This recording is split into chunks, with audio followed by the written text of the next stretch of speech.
You join me in my 2006 Mercedes-Benz CLK, which is my daily driver, and it's a car that I've had for over 2.5 years now.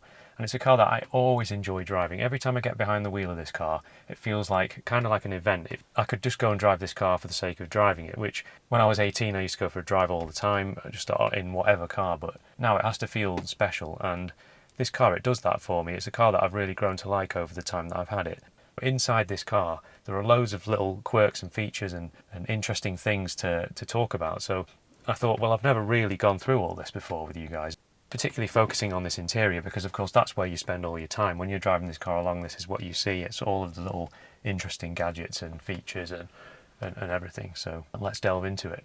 Now, something about Mercedes-Benz is they like to do things differently, and they're a bit like Citroën in that regard, that they just kind of do their own thing and they don't follow the crowd with the way they set things up. So here on the left-hand side, you've got this indicator stalk, which obviously does your indicators. You've got your full beam. You've also got the wipers built into this stalk, so when I twist it, the wipers will come on onto auto or onto full, and then you've got the windscreen wash white by pushing the end in. There's nothing on the right hand side, there's no stalk there, and then you've just got the cruise control stalk here. This centre console down here, it's just super smooth and clear of clutter, and it's because there's no handbrake. So when you look down here, there's no big thing sticking up, and there's no electronic handbrake either. And it's because, of course, this has got a Mercedes-Benz classic, the handbrake that you put on with your foot. So you put it on with your left foot down here, and it clicks on like that, and then you can pull it off here on the right with your right hand. It's something that I never really use because this car's an automatic and most CLKs are. I put it on when I'm on a hill and it puts less strain on the gearbox when it's in park. But of course, once the handbrake's on, it's very easy to forget that it's on, and I end up driving away with it on quite often. I'm like, oh, the car's going a bit slow, and then it starts beeping at you to tell you to take the handbrake off. There's a button here for the headlamp washers, which is an absolutely brilliant feature, of course. If I press that now, it's blasting up over the bonnet as well.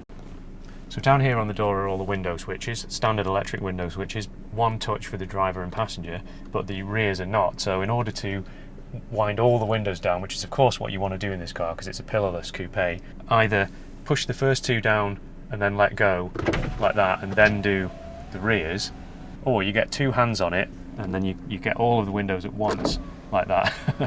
It's annoying that they don't have one touch on the rear as well.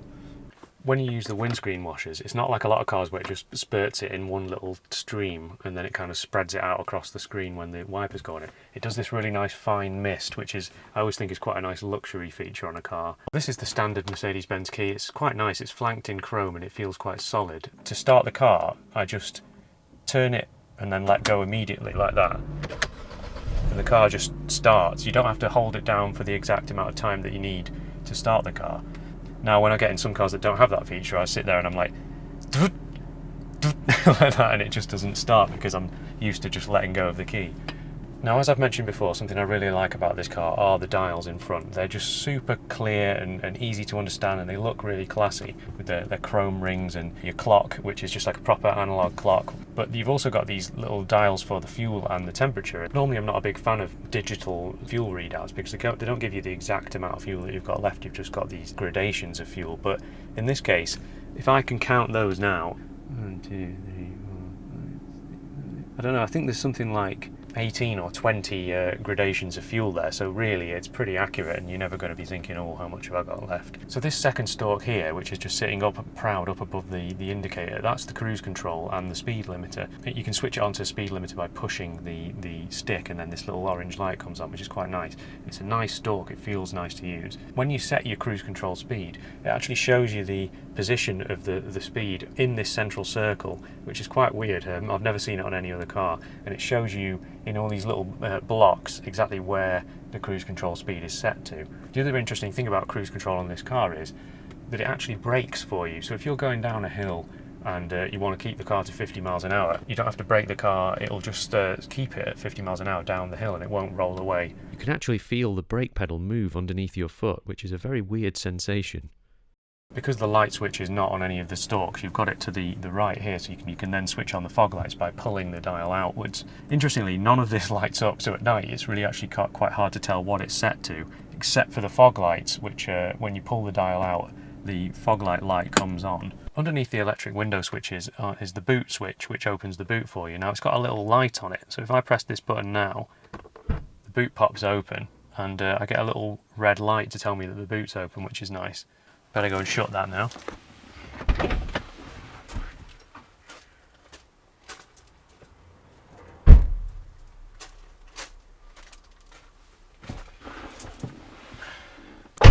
So the seatbelt butler, it's on both sides, and when you clip it on, it obviously goes away like that. It doesn't actually come out on that side unless you've got a passenger in the car, and it knows because the door's been opened. It doesn't have a sensor in the seat or anything, it just knows that if the door's been opened, then that second butler will come out for them. The seatbelt presenter, as it's officially known, is designed to hand you your seatbelt over your shoulder. It allows for easier entry and exit of the car and stops you having to reach over to grab it. So there's nothing particularly special about this automatic gearbox, it's just a standard Mercedes-Benz auto gearbox. So you do have 3 modes here, which is switchable with this button. You've got standard, comfort and manual. Now I tend to leave it in comfort, which is just like a standard automatic gearbox setting. It sets off in second gear and it's quite a relaxing way to drive around, and it doesn't hold on to the revs too much. But then you've got standard, which sets off in first gear, and then you've got manual, which allows you to select the gears that you want. You can do it with the gear stick when it's in drive. You can switch it to the right to go up a gear and to the left to go down a gear. But also on this model, it's got the flappy paddles here that let me change the gear manually on the steering wheel. So I never ever use the feature on the gear stick itself because I've got this here instead. The position of the air, you can put it exactly where you want it by having it anywhere in between different settings. So it's like, oh, I want to have some on my face and some pointing up at the screen. Well, I'll just adjust it to the position between the area where it says face and where it says screen. When you put it onto the automatic demist option, it absolutely goes nuts. Like, it's still on its like initial takeoff. It's like a plane taking off. There it is. So it's like, you know, maybe 10-20 seconds later, it's just like. Anyway, turn that off. You've got loads of speakers everywhere. There's one up here on the roof. There's ones in the doors. There's, well, 2 in the doors. Everywhere you look, there's speakers. There's one up here, and it is quite a nice sound system, and it does sound good when you're blasting along and crank the tunes on. A lot of the CLKs had a CD changer in the glove box. Now I don't have the CD changer. Someone didn't opt for it, but it means I've got a little bit more space in that glove box, which is nice. So above the radio are all the buttons for everything else. Now you've got buttons for like turning off the parking sensors, which this car's got front and rear, which is nice. The Parktronic sensors show the distance you are from the object in front or behind from either a display in front of you or one behind on the roof, which can be seen in the rearview mirror too. On my car they're not working correctly and permanently think you're about to hit something, but you get the idea. The really cool button that switches the head restraints and flops them down when you press it. They pop back down. If you can't see out the rear, but to be honest, it's not that bad with them popped up because they only take up a very small amount of space. For this next one, I had to go back and film later at night. There's a very subtle ambient light in the bottom of the rearview mirror that bathes the interior in a faint orange glow, subtle enough that it took me at least a year to notice it. Ambient lighting is a common feature in cars today, but a pretty cool thing to have in a car designed 20 years ago. So for the phone, I've upgraded this car to an actual original Mercedes-Benz Bluetooth adapter. Now, in 2006, that was super advanced technology. Now, it only lets you do phone calls, you can't do streaming music or anything. It works really well because all the the microphone's up here and the car is set up for it.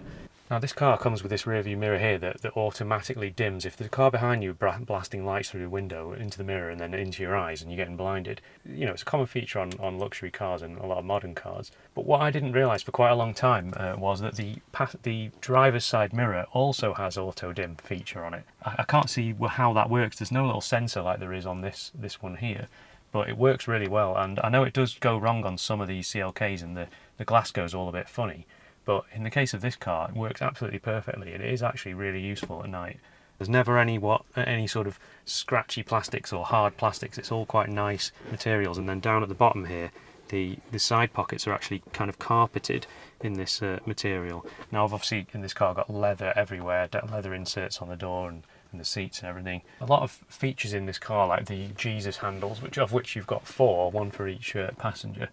They're damped, so when you pull it down like that and then let go, it kind of very softly and smoothly goes back up. And then the same for the glove box. When you release the glove box, it kind of just smoothly drops down. You've got this little secret cubby hole here on the dashboard, which on some cars is a cup holder. Now that comes out in a very smooth manner presents itself to you. And this little panel down here for the ashtray and the cigarette lighter, that is a very smooth action on it. Now, something I really like about this car are these seats, which are hugely adjustable. Now, not all cars had these ergonomic pneumatic seats, which have basically air cushions inside them, but they were quite popular on the CLK. And you can tell by these buttons down here on the side, which let you adjust 4 different areas of the seat. You've got like the cushion underneath, which lowers up or raises underneath your legs. You've got lumbar support and the upper back support, which you can adjust exactly how you want it. And then you've got the bolsters, which you can move inwards to sort of hug you, and they really do hug you. Because the seats are pneumatic, you can actually hear the air escaping when you lower the various sections. Very weird the first time you hear that. So the seats at the back, they fold down flat so you can fit longer items through from the rear.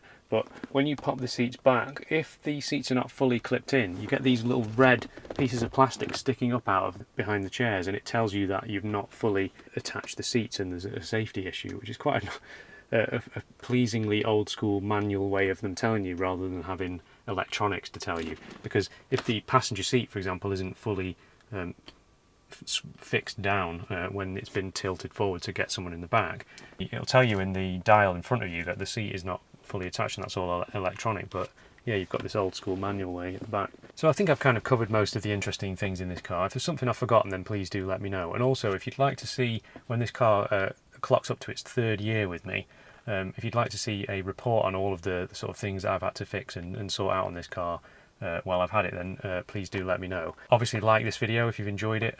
Keep subscribing if you've already subscribed.